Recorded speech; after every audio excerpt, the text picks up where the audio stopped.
رب العالمین د کمزوري هغه خبره پکې اول حل کړې ده. او منګه اکثر څه کوو همدغه کمزوري د اخري ته پرېږدو، ځکه چې په دې کې به موږ جاښه کوو، په دې کې به موږ جاښه کوو، په دې کې به موږ دا خویندې را جمع کوو، موږ به دوی یاروو، موږ به دوی ته امید پیدا کوو، موږ به دوی ته وایو چې حج له به دې ولیږو، حج له به لاړی شي. په یو حج وله ټوله قصه څه کړي هغه وله ختمه کړي. دا عجیبه زموږ دینداري ده. عمره مې پوی وکړه، عمره دې مې په څو وکړه؟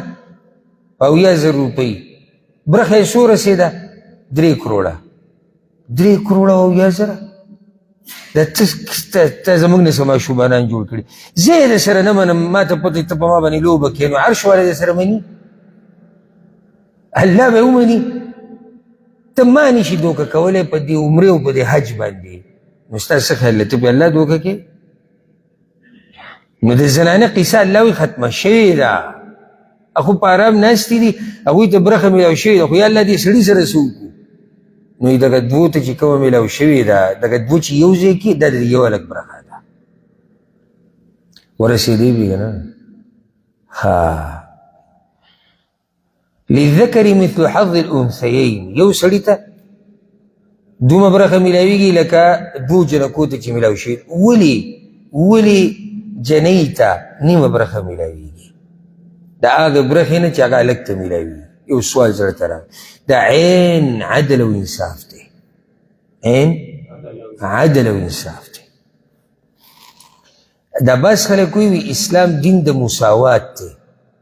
بعض جاهلانو نه دا خبره ما هم اورېدلې او په ټیویانو او په دغه به ناستې او دا قصې به کوو. جي اسلام دین د مساوات دی.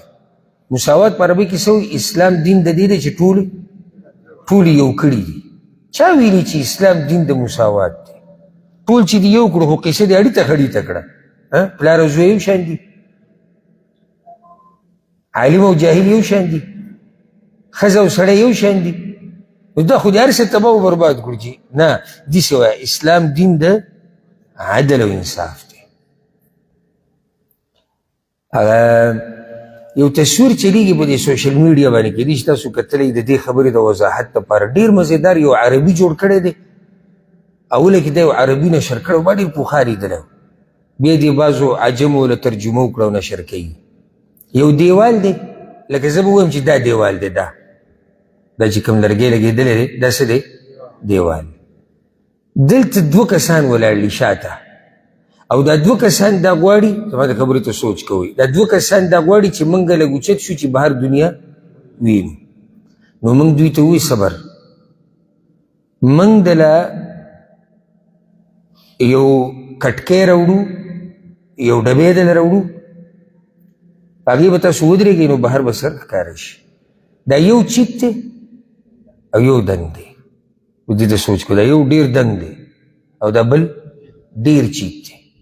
نو موږ وایو 2 ډبې به راوړو، د لرګو نه جوړ شوي څه شي نه به راوړو 2 چې دوی پې ودرېږي.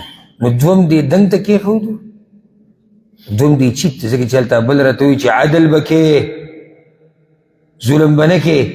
نو دوهم چیت ته کېښودو، دوهم دنګ ته. چیت بیا هم نه دی رسېدلی. دا اوس مساوات دی. بل راته ووایي ستاسو عقل کوم ځای کې دی؟ 3 دې چیت له ورکه، یو دې دنګ له ورکه. چې موږ 3 ډبې دې چیت ته کېښودو داسې فقط، او هغه دنګ ته م یو کېښودو، د دواړو سرونه بهر راښکاره شو. اوس عدل انصاف دا اولنی و که دا دویم دی؟ دا دویم دی. په دې مثال تاسو پوه شوئ که نه؟ دا اسلام دی. انسان ته دومره برخه ورکړې ده هر یو ته چې د هغه سره مناسب ده، هغه سره ښایي.